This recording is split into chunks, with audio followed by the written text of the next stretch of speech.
Nah, teman-teman, jadi alhamdulillah saya diberi kesempatan sama ibu dan bapak untuk ngobrol-ngobrol seputar kehidupan beliau yang rumahnya betul-betul berdempetan dengan makam atau dengan kuburan. Nah, kebetulan ibu dan bapak ini masih saudara Teh Nenden ya, Teh Nenden. Jadi yang bertanyanya juga Teh Nenden juga. Karena kalau ngobrol bersama saudara mungkin bakal terbuka gimana beda dengan orang asing seperti saya yang tidak kenal. Ibu, assalamualaikum Ibu. Waalaikumsalam Warahmatullahi warahmatullahi wabarakatuh. wabarakatuh. Ibu boleh memperkenalkan diri sama ibu siapa, sama bapak siapa gitu. Boleh. Nama saya Pak Sunaryo. Usia bapak Usia lahir 457. 57 berarti udah 64 ya Pak ya? 66 ya? Sekitar 66 tahun. Ibu sama Saya Ibu Muriati, lahir 61. 61. Ya. Berarti 61 udah 61 tahun ya Bu ya? Ya, 61 udah 61. tahun. Oke, Teh Nenen silakan Teh Nenen yang melemparkan pertanyaan langsung. Iya Bu, sama Bapak ya, saya pengen tahu Bapak di sini tinggalnya udah dari tahun berapa ya?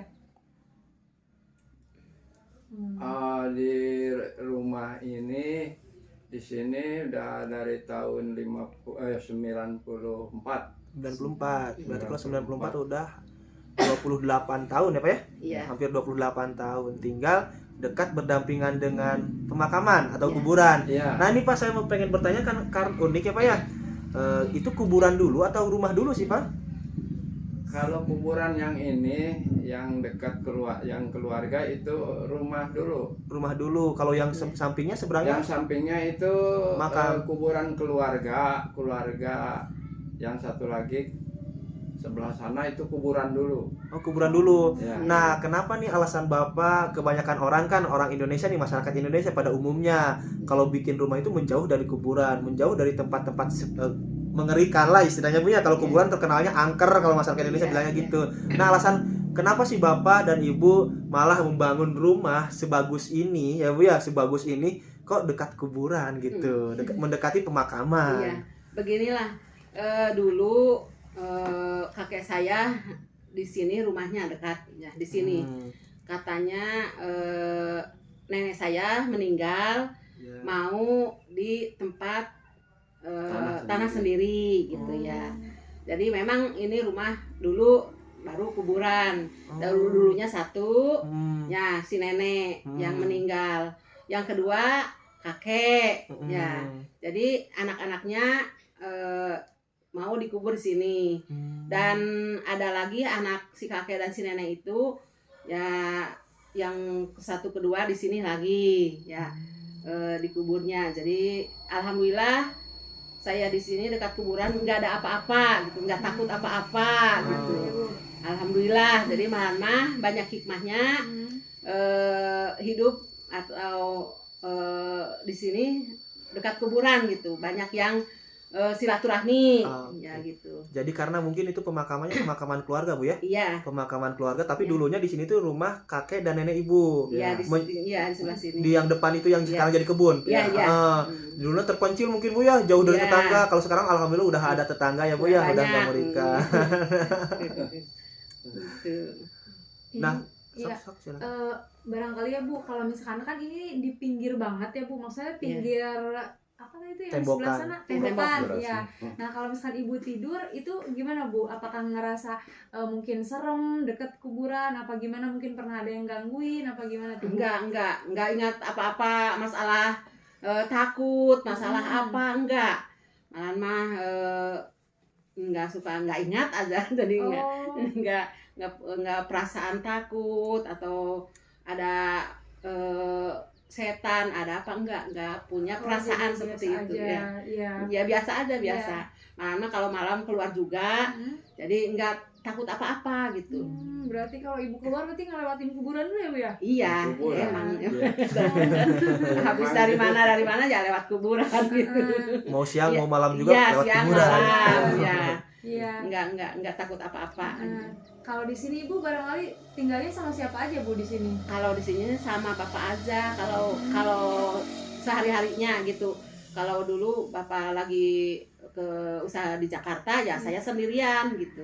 Tapi saya nggak takut apa-apa Soalnya gitu. anak lagi pada jauh. Oh, udah pada besar-besar. Emang Udah. Ya, mempunyai pada keluarga ada yang di Jawa Timur, ada yang di Sukabumi, Ada yang di Lampung. ada yang di Lampung, yang Gontot. Ya alhamdulillah baru selesai juga kuliah. Ada sekarang ikut kakaknya di Jawa Timur, Ponorogo. kerja sambil kerja atau gimana? Iya. Ya itu kerja ngajar tahfidz juga. Oh, tahfidz Quran. Alhamdulillah Ibu ya. Iya. Itu jaminan Ibu tuh bisa punya apa istilahnya kalau bahasa Sunda mah Iya. ceng-celengan Tabungan. kanggo di akhirat. Iya. Gaduh murang kali Amin. tahfidz teh Ibunya. Jaminan surga Amin. insyaallah. Amin ya rabbal alamin. Berarti Pak, ini Pak, untuk anak sendiri Bapak punya berapa dan Ibu? Punya 4. 4. Yang satu yang pertama di Sukabumi, yang kedua di Ponorogo tapi dosen Gontor, yang ketiga di Lampung juga di pondok, ngajar di pondok, Pondok pesantren. yang keempat yaitu yang belum keluarga Nikah, ya, belum yang keluarga. baru wisuda. Perempuan atau laki-laki? Perempuan yang kecil. Oke. Jadi anaknya punya 4, yang 3 perempuan, yang 1 laki. Oke. Berarti anaknya laki-laki 2, perempuan 1. Oh, laki-laki 1, Iya. perempuan Dan 3. 3. Tiga-tiganya semuanya. Ibu ini saya salut banget sama Ibu dan Bapak karena anak-anaknya semuanya basic dari pondok pesantren, bukan pendidikan formal doang ya Bu ya. Iya. Diutamakan pendidikan agama juga yang paling utama. Kalau yang pertama mah itu di rumah sakit kerjanya. Oh, ya. kerjanya di rumah sakit ya. Iya. Alhamdulillah udah pada sukses-sukses ini berarti Alhamdulillah. benar-benar mendidik dari kecilnya itu orang tua sukses lah istilahnya, bisa mendidik Amin. anak-anak bisa sukses semuanya. Nah Ibu nih mungkin pertanyaan saya agak sedikit ini Ibu ya, agak menyimpang juga dari pertanyaan kita nih Bu. Kan Ibu punya anak perempuan 3, Iya. 3 yang Iya. udah menikah 2 orang nih Bu 3. ya. 3. Oh 3, Iya. 3-tiganya udah menikah. Udah. Ya. Oh berarti yang bungsu itu Iya. laki-laki. Yang bungsu perempuan, yang Perempuan. kedua laki. Oh. Dari ke 1 perempuan, kedua laki, ketiga perempuan, keempat perempuan. Berarti yang udah nikah itu 2, perempuannya 2. 3. Oh iya betul. Yang udah nikah. Oh Iya, iya. Yang udah nikah 2 nih Bu ya. Kan kalau di kampung mah istilahnya kalau misalkan kalau pernikahan itu nggak sewa gedung di rumah Iya, sendiri. iya. Pernah gak Bu ini ada gak kejadian unik nih misalkan dari besan Ibu, rumahnya kok deket kuburan gitu pas seserahannya tuh gimana tuh Bu? Ada nggak sedikit ceritanya atau gimana gitu Bu? Iya. Ya ceritanya mungkin seperti itu, apalagi yang jauh. Sekarang yang di Ponorogo itu kan dapetin orang sana juga, yang mungkin kan besan dari sana. Ya sedikitnya ke sini kan pasti memang di sini sih nggak cerita apa-apa ya. Mungkin di sana ada cerita gitu. Waduh di sana kok kebun, kuburan. gitu. Ya terus rumahnya deket kuburan. Ya kalau di sana mungkin ceritanya besan itu sama saudara-saudaranya pasti seperti itu gitu. Jadi kalau misalkan mungkin waktu dulunya suami dari anak Ibu itu apelnya itu ya Bu, kan biasanya suka ada apel nganjang ya Bu ya di Sunda mah ngelewatan lah kuburan diuji nyali ya Bu. Oh iya. Nggak tahu, udah jarang-jarang kesini nanya. Oh juga jarang kalau- kesini. Iya, jarang-jarang gitu. Ini Bu, saya juga penasaran kalau misalkan dekat kuburan kan kalau mau ada yang meninggal suka ada isyarat gitu ya. Misalkan kalau yang sudah tuh kalau misalkan ada yang mau meninggal suka ada keranda yang seperti dijatuhkan atau mungkin yang lagi nyangkul kayak gitu. Nah, kalau Ibu sama Bapak sendiri pernah mengalami hal serupa atau mungkin Nah, gimana? saya mengalami hal serupa itu bukan masalah itu. Gimana? Tapi ini kalau masalahnya itu yang dicerita tadi itu burung egu gitu. Iya, kalau Burung hantu. itu kan isyarat ya mungkin seperti itu. Kalau di sini Itu mah di jauh di mana kedengarannya. ya No. kedengarannya Bukan di sini, gitu. bukan. Tapi Ya, kalau tapi isyarat seperti itu jatuh apa gitu di sini nggak ada gitu. Alhamdulillah nggak pernah gitu. Kalau masalah itu mah, tapi kalau burung itu yang suka dikatakan burung setan Iya. itu ya sering juga gitu. Burung hantu. Gitu. Iya. Tapi nggak tahu di mana Nggak tahu itu. di mana. Itunya itu mah, tapi bukan istilah yang ada yang meninggal gitu yang dikubur sini, bukan. Karena ini mau pemakaman keluarga Bu ya. Iya. Ya mungkin kalau suara-suara aneh setiap rumah juga pasti ada ya Bu Pasti ya, ada. kayak Iya. jatuh barang atau gimana, tapi kita berpikirnya oh itu mah sama kucing, itu mah sama tikus. Berpikir positif kita ya Bu ya. Iya. Kalau kita hanya berpikir hantu. Wah, udah pasti kabur, Bapak nggak bakalan nempatin di rumah ini ya Bu ya. Iya, iya. Kalau si Teteh sendiri nih Bu, mungkin waktu belum nikah ataupun sekarang masih ada yang punya yang perawan nih Bu ya. Kalau misalkan keluar malam, emangnya berani sendirian keluar? Berani. Oh berani. Karena udah terbiasa. Iya, udah terbiasa. Nggak takut sama kuburan. Nggak takut ya. Nggak. Jadi sebenarnya kita ini di tujuan konten ini jadi istilahnya menimpas atau apa ya? Karena kebanyakan orang, pandangan orang itu kuburan itu mengerikan. Ternyata serem ya. Ternyata ibu dan bapak sudah lama puluhan tahun tinggal di sini, tidak ada gangguan apapun, Nggak tidak ada. mengerikan sama sekali ya. Nggak. Jadi isu-isu itu tidak benar gitu ya. Iya. Tapi dari tetangga sendiri pernah nggak Bu yang bilang gini, ibu wanian gini tinggal di banyak makam? itu mah. Banyak dari teman di sekolah juga. Banyak rumah besar dekat kuburan. Apa nggak takut? Nggak takut apa-apa. Jadi rekan-rekan kerja ibu waktu di sekolah mungkin dulu ya Bu ya. Banyak tetangga atau orang-orang lain yang datang ke sini, kok rumahnya dekat kuburan, apa nggak takut? Enggak. Nggak takut apa-apa. Tapi kalau tetangga sendiri mungkin pernah mengalami hal-hal yang kayak gitu terus cerita ke ibu atau ke bapak mungkin? Enggak Nggak ada. Belum. Sampai saat ini ya alhamdulillah nggak ada. Iya. Iya.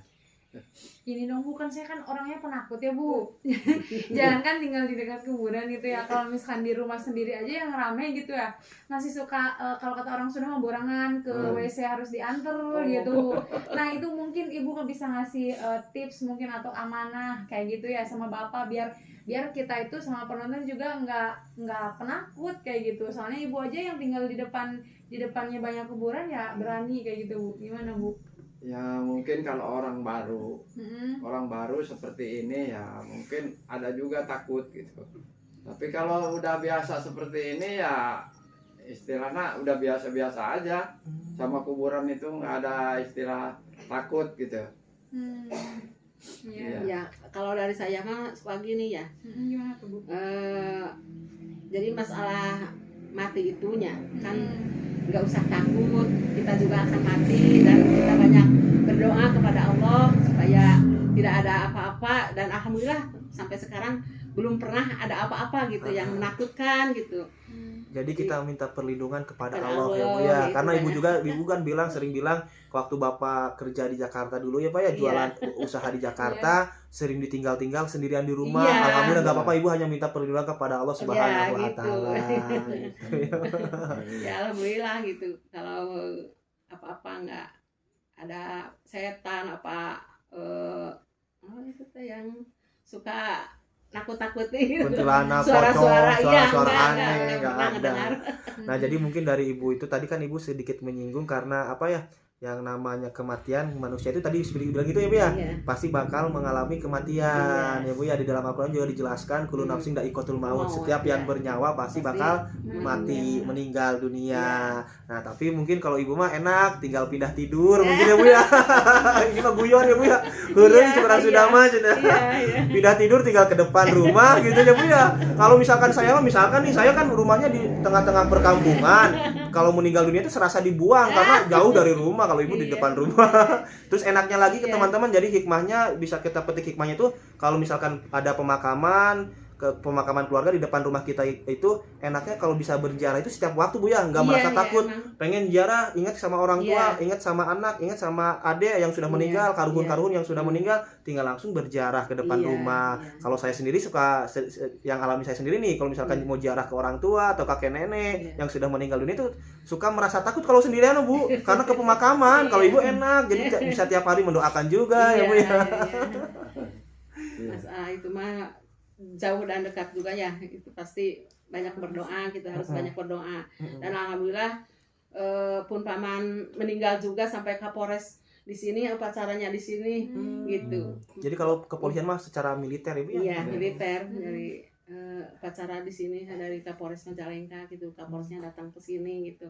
Ya alhamdulillah gitu, jadi merasa banyak hikmahnya ya, banyak ketemu saudara sama saudara gitu, silaturahminya gitu kan, jadi tahu di sini. Oh iya gitu. betul, karena silaturahmi itu penting ya Bu ya. Iya. Jadi enaknya juga kalau gini, kata Ibu tuh sempat menyinggung juga di awal, bilangnya enaknya punya rumah atau karuhun dikuburkan di depan rumah. Jadi kalau misalkan Idul Fitri, karena di kampung kan Idul Fitri suka silaturahmi ke keluarga. Iya. Jadi ibu mah nggak perlu silaturahmi ke sana kemari, tinggal nunggu di rumah. Iya, karena mungkin keluarga-keluarga yang lain datang ke sini untuk iya, berziarah iya, kepada karuhun ya Bu ya. Iya, semua ngumpul di sini. Jadi Kumpulnya di sini, di titik kumpul. tiap Tapi siap aja gitu. tinggal siap, Makan.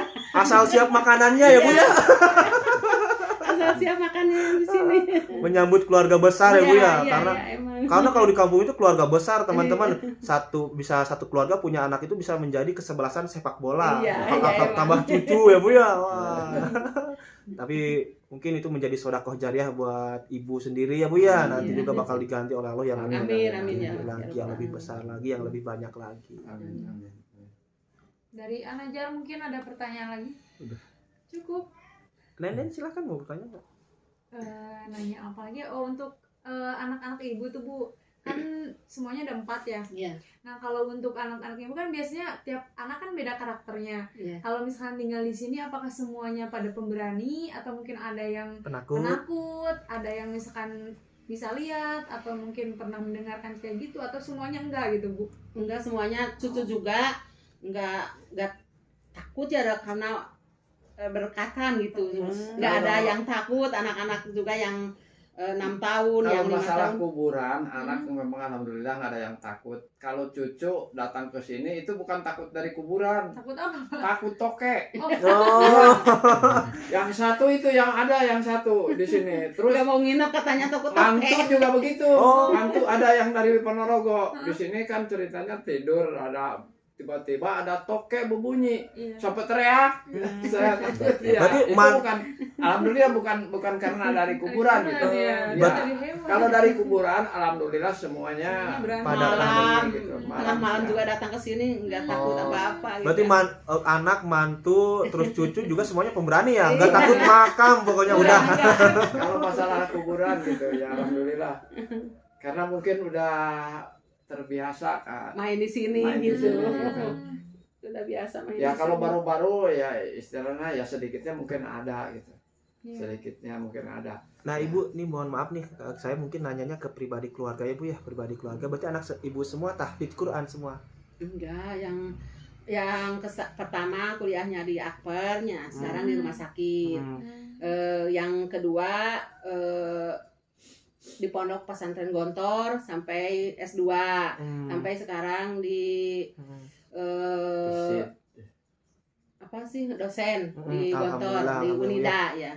Yang ketiga ya emang nggak lulus kuliah sampai semester 7, nikah memang alumni Gontor Alhamdulillah. suaminya, tapi sekarang di pondok di Lampung ya kerjanya. Yang memang yang keempat yang tahfidz Quran, iya. yang terangsih, yang bontot itu ya Bu, yang bungsu Iya. ya Bu ya.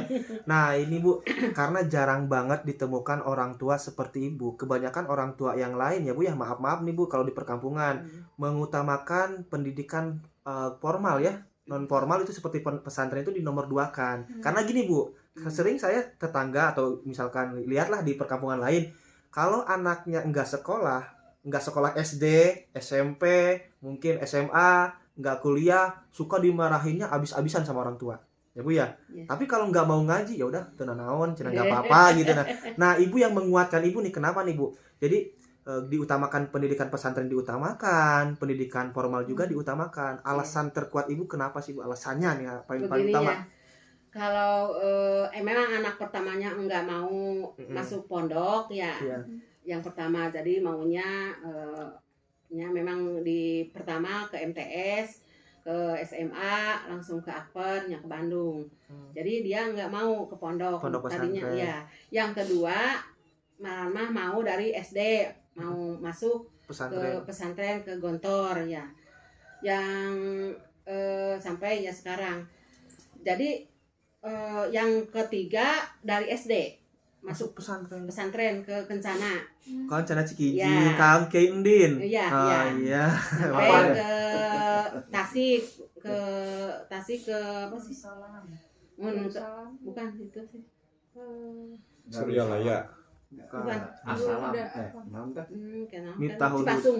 Cipasung. Tasik. Pasung. Ya, Cipasung, Cipasung. Cipasung Terus Tasik. ke Darussalam, Ciamis. Ciamis. Dipindahkan ke Darul Takwim ke Cikarang, Bekasi. Nah, yang ketiga dan yang keempat mulai SD masuk ke tahfidz Al-Quran ke Gontor. Ya. Nah, jadi perasaan saya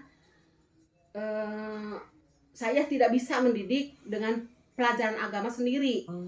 Jadi kalau saya nggak bisa memberikan pendidikan agama sepenuhnya, kalau saya nitipkan ke pondok, Insya Allah. saya Tinggal nyari bebas duit. gitu. Perasaan tuh bebas kalau anak ini diam di pondok. Terus aman juga Bu ya. Ya, Karena jadi tidak bergaul Iya. sama orang-orang yang Iya, nggak benar ya lah. pokoknya gitu. aman terus banget. Saya nggak bisa memberikan pendidikan kalau di rumah disuruh sholat subuh susah, Iya, disuruh betul. ngaji susah. Betul. Apalagi sudah SMP, perasaannya sudah bebas dari baca Al-Quran Sudah atau dewasa, ngaji ke berasanya sudah dewasa. iya, ya. perasaan apalagi SMA. Nah, kalau di pondok itu saya serahkan sepenuhnya ke pimpinan pondok pesantren. Dewan Jadi, Kiai ya Bu ya. ya, kalau orang lain mah ada gini ya. Kalau di Gontor katanya disuruh tahajud kan, bangun sampai dicepret-cepret gitu. Katanya, anak saya mah nggak mau digituin gitu. Kasihan. Saya mah udah aja diserahkan kepada pimpinan pondok yang mengatur itu, saya sudah bebas gitu. Jadi saya nggak bisa benar-benar nggak bisa mendidik sepenuhnya dengan pendidikan agama gitu. Jadi insya Allah kalau penuh dengan pendidikan agama ya formal juga, insya Allah bakal sampai akhirat lah. Iya Untuk betul. bisa menjaga diri sendiri. Iya. gitu. Karena yang terpenting itu yang dibawa sampai Iya. akhirat itu ya Bu ya. Iya. Ilmu agama ya Bu ya ilmu betul. itunya juga, ilmunya juga harus seimbang, harus Iya, sejajar antara betul. ilmu umum dan ilmu Iya. agama Heeh. gitu. Jadi ya masuknya juga yang sekolah ada, pesantrennya juga ada, enggak salafi terus atau tidak ada sekolah. Saya mah kalau ke orang lain juga masukilah ke pesantren dan ada sekolahnya gitu. Iya. Jadi yang mendasar dari Ibu tuh penguatnya itu karena Ibu tidak begitu hafal, tidak begitu paham secara mendetail mendalam tentang ilmu agama. Jadi menitipkan anak-anak Ibu di pesantren-pesantren ya Bu ya. Ya. Karena mungkin kalau di pergaulan di pesantren insya Allah aman. Senakal-nakalnya anak pesantren pasti nggak bakal lupa yang namanya sholat yang 5 waktu. Seperti itu mungkin Bu ya. Insya Allah, Iya, iya iya. betul. Ya memang saya juga guru agama tapi nggak bisa seperti sepenuhnya Heeh. karena melawan itu. Karena kalau misalkan diajarkan sama orang tua sendiri, anak itu suka melawan ya Bu ya, beda dengan orang lain. Beda dengan di pesantren gitu, taat, beda ya ketaatannya. Kalau ke orang tua mah kan melawan gitu. Iya betul Bu. Oke Bu, terima kasih ya Bu ya atas waktunya Bu ya. Iya. Ibu semoga selalu diberikan kesehatan, Amin. Bapak juga Amin, sama ya diberikan Allah. kesehatan, anak-anaknya dalam berkarirnya selalu Amin, sukses. amin, amin. Amin. Ibu